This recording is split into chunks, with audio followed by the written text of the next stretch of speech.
Welcome back, everyone. Welcome back from our little break. I'm Nolan Barley. I've been your host all day, and today, well, that's a little in my way. That's okay.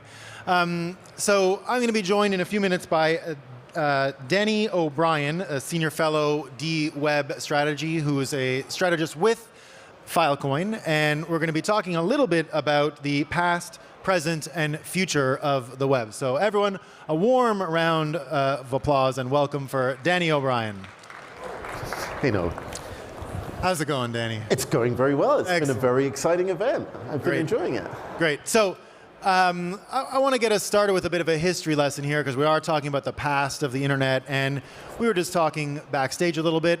When I first got, it's 10 years I've been involved in this industry now, 10 years since I went all in, and I came in as a lawyer. And one of the first blind spots I knew that I had wasn't actually computer science, it was cryptography, just the whole science of cryptography. Cryptography goes back thousands of years, of course, and was only used in warfare.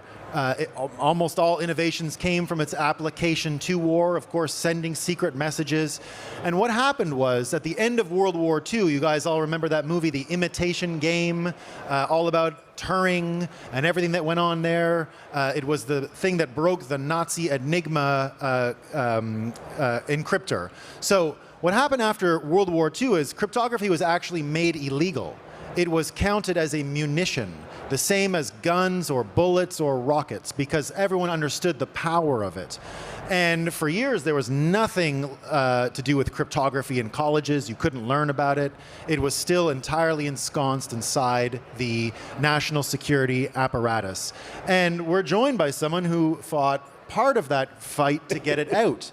And so, Danny, tell us a little bit about those early days of the internet when the actual building blocks themselves were illegal and counted as bombs and munitions. I love how you've presented me as a war veteran. Well, this is a that's what it great, is. I feel like you should be in a rocking chair and we should have Civil War panning shots of the Enigma machine. Yeah, so my background is, before I came to the Filecoin Foundation, I worked at an organization called the Electronic Frontier Foundation, which did a lot of the work to protect and effectively make cryptography the fundamental blocks of the blockchain, something that everybody had a right to use.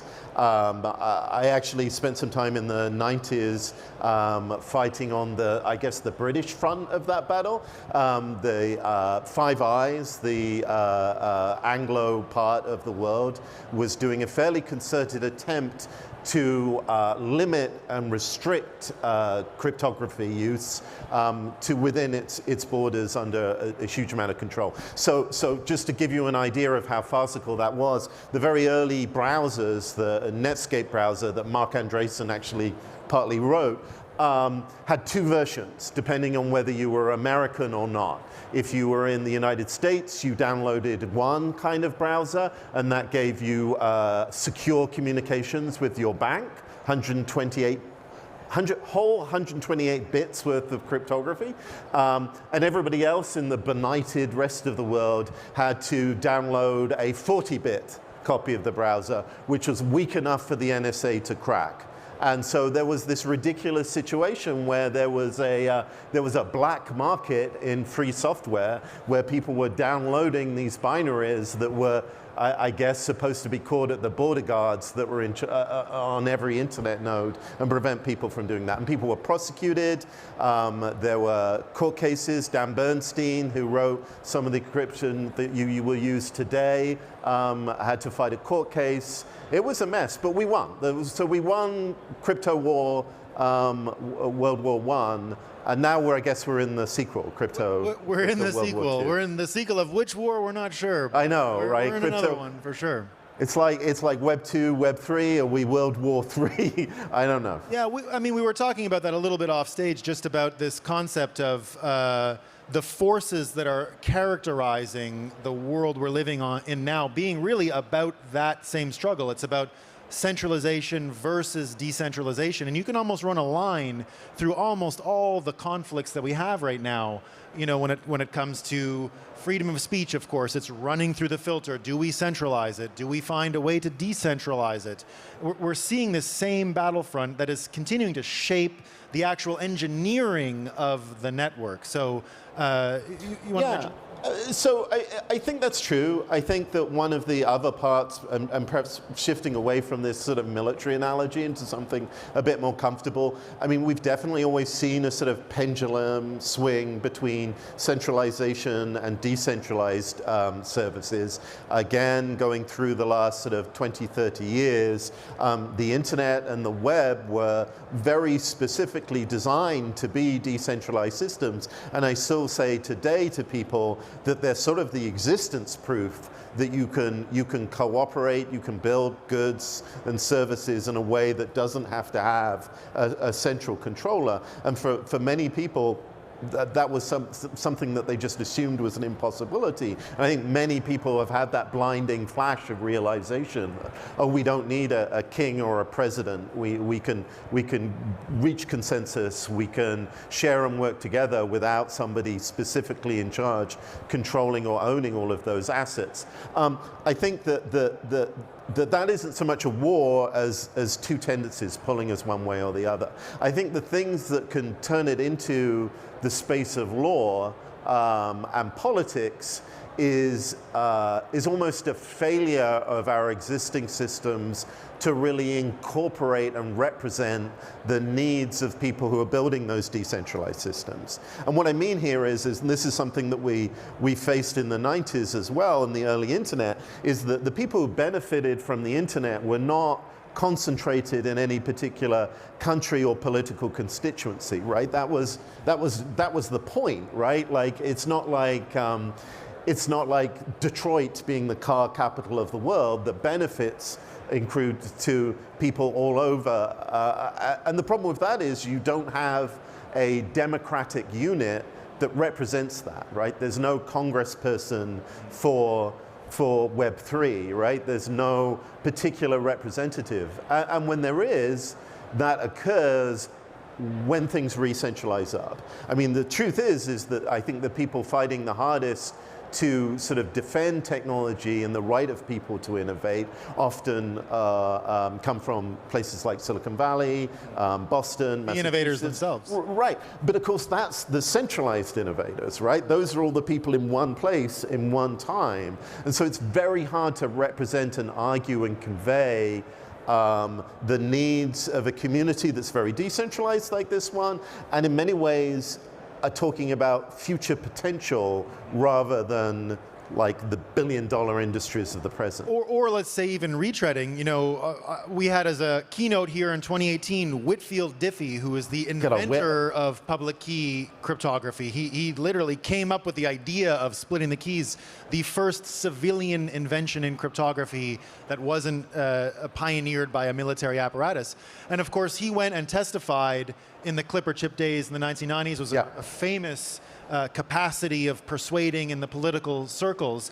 But it looks like we've got, you know, it was supposed to be Marta, who was supposed to join us today. She's actually this minute testifying in Congress now, saying things that are remarkably similar to what Whitfield Diffie had to say in the 1990s. It's absolutely the same path, right? And what Marta Belcher, who is the president of the Filecoin Foundation, and what we are all saying is this strange argument where you're sort of not going, hey, I'm, you know, Mark Zuckerberg and this is my business and I employ thousands of people. You're going, we need to build a system where there isn't a power base, right? Where we're trying to create an ecosystem, and each of those people within that ecosystem, let me give a, how long are we got? We're great. We're great. Okay, we're great. okay. We're great. Let me give a concrete example here. There was a time when the thing that Congress and almost anybody else in power wanted to know about the internet was who's in charge, right? Who is running this thing? Because they wanted to talk to the person who was running it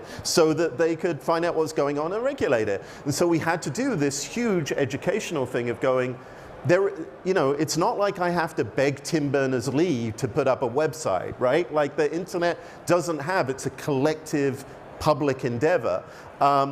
And then suddenly there was this moment where that was no longer true, where Congress said, okay, I want to get the people in charge of the internet, bring me the head of Mark Zuckerberg, right? And we remember those congressional hearings, right? And the tragedy that we'd got into a situation where they could legitimately bring someone there and say, you've got to do X, Y, and Z. And we've sort of seen that for good and bad, right? But that knowledge, that idea that what we really need to do in the digital space is not create a king or a president, but create a public grounds, create a commons, and work out a way of financing it, right? Because if you can't resource a commons, that's where you get a tragedy. But that means that we can't simply turn up and say, this is the thing this is the person who you should talk to. We have to work out how as a community we can cooperate and reach a consensus that we can then take to the regulators. Unfortunately, we're good at that, right? I mean, despite the fact that we're constantly arguing with each other on discords and forums, we're actually pretty good at understanding this long-term goal and this value of having a decentralized, permissionless, free system. And you were talking a little bit about how to build it. You know, I always turn back to that word crypto economics. Right. And people think of crypto economics. It's not a fancy word for economics, by the way. It's economics like y'all know. It's choices this way or that way. Nothing special. What it really is not a subcategory of finance and economics itself. It's actually a subcategory of engineering.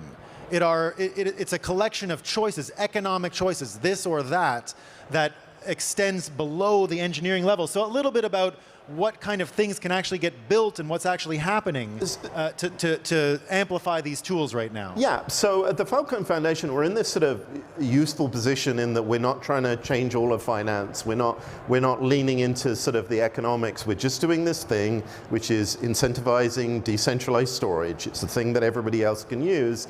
And that means in some ways we're closer to the heart of the crypto economics question. We just had a Crypto Econ Day here, and I encourage you to watch the videos.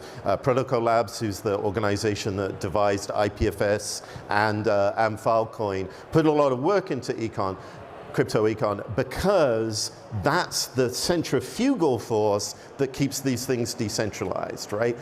It's the easiest thing in the world to build a model or an ecosystem or a market that just goes shoop and collapses into a Microsoft and a bunch of people living off the scraps of their APIs. The genius of the blockchain and crypto economics in general is something where you go, okay, we're going to build a system that not only means that people can make money out of this system, but like we all benefit from having it as a flat, permissionless, decentralized thing. I think we're being reasonably successful in the Filecoin market right now. We have hundreds of storage providers. The network stays distributed. We have governance. We have this whole program. I'm really interested now in connecting to the other systems that are successfully maintaining their decentralized status. So we still have this selling point. Right? The last thing we want is a system which is fantastic, but we can no longer say this is the decentralized alternative. We're just number 5 in an oligopoly of 6, right? The tension really is between the forces of centralization, and I love that word, the centrifugal. Right. Is it centrifugal or centripetal? I can never remember which one is in and which one's out. But never heard of either. The one that flies out, right? That's what we need to build in. It's a beautiful word. Unfortunately, we don't have more time for this stimulating conversation. So please, everyone, a warm round of applause for Mr. Denny O'Brien. I'll be out.